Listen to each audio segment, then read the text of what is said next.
Morning guys, we're back spreading manure today. I gotta fire up the tractors here and let them warm up. 3070s on the pump still. Hopefully it'll go. Had a little bit of trouble yesterday with it. Yeah, it wouldn't start. Ow! That was my head. Ugh. Wouldn't start yesterday. That was the batteries were low and it wasn't charging with no dash in it. There we go, got my foot jammed under there. Battery charger is still sitting here and the generator to run it if we need it, but let's give her a go here. He's already up. And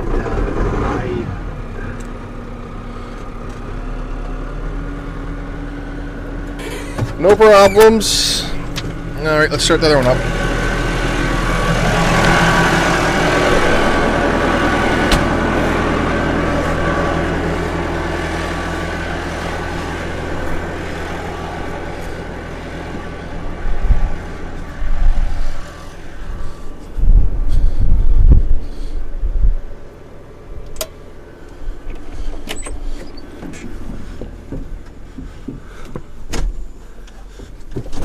This one will start no problem.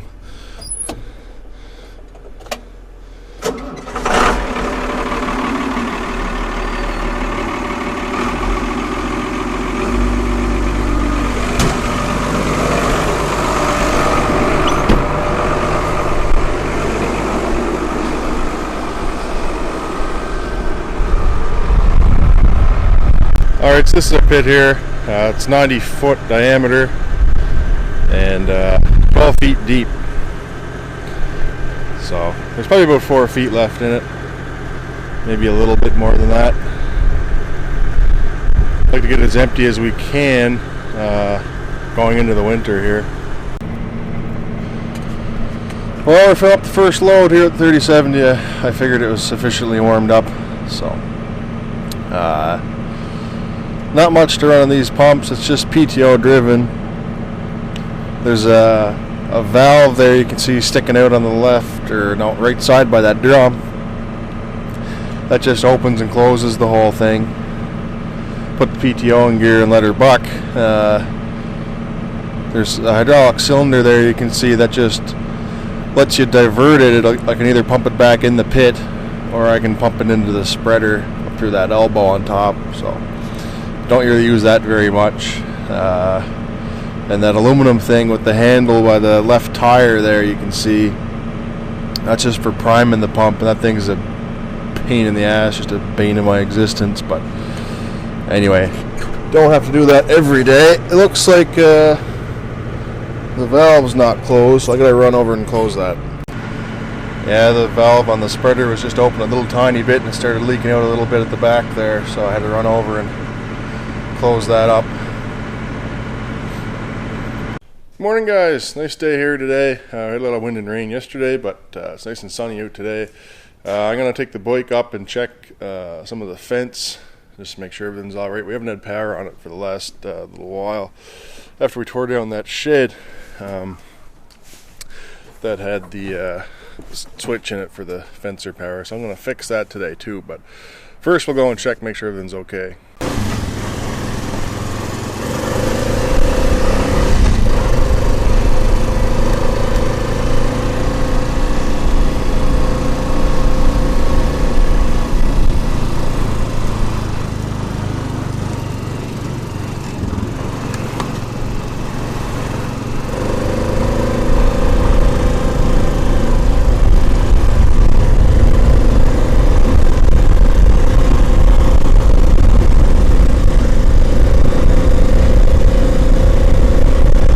Alright, so this is the area of our main concern. Everything looks to be alright. This is the very back of the pasture. It butts up against, well, this is where the peas were, but it's alfalfa coming back now.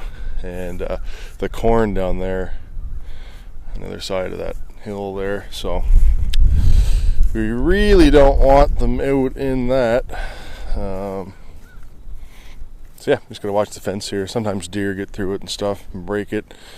Dad said it was down the other day, but seems to be all right. The wire is stretched a little bit, but that's no big deal. And yeah, we'll have a look at it in a few other places here and go hook up that electric fencer. Well, I didn't expect to see that. I certainly don't have the tools with me to deal with something like this. I'm gonna have to get the chainsaw, I guess, and cut that. It's not too bad. I never pulled anything else down. Just push the wire to the ground. So I'm gonna have to get the saw and deal with that. We'll check out the rest of the fence first. The cows are minding their own business over there on the other side. So, and it's probably been like that since, well, I don't know if it was yesterday or not. No, it wouldn't have been yesterday because the tracks around it. It must have been down for a while. Probably should check a little more often. Yeah, I got that tree moved out of the way. Of course, as soon as I fire up the chainsaw, every cow that we have pretty well come over running to see what was going on. Anyway, I got her done, got it thrown across the fence. The wire kind of rebounded, so that's good. But I had to run back to the farm now anyway. That's the rest of the fence repairs. I just got to fix the fencer. But our feed salesman is coming. I got to do he's got to do a sample of the silage or something. So anyway, I got to go deal with that now, I guess. So go away, cows. Well, I got my fencer all set up. I just ran an extension cord out of the barn across the yard here over to the fencer unit next to where the building used to be. One cord didn't quite make it. I had to put another one there. I put it under that stainless pot just so the water wouldn't get in the connection. It's like a receptacle for a house or whatever, a little metal box. So, well, I can show you. I don't need to describe it right there. So I don't want any water getting in that, so that's what I did. So the fence is on now. I can hear it clicking, and yeah, should be good. Still waiting for the feed salesman, but not much else going on here this afternoon, or this morning I should say. Everybody likes talking chainsaws this time of year. This is mine.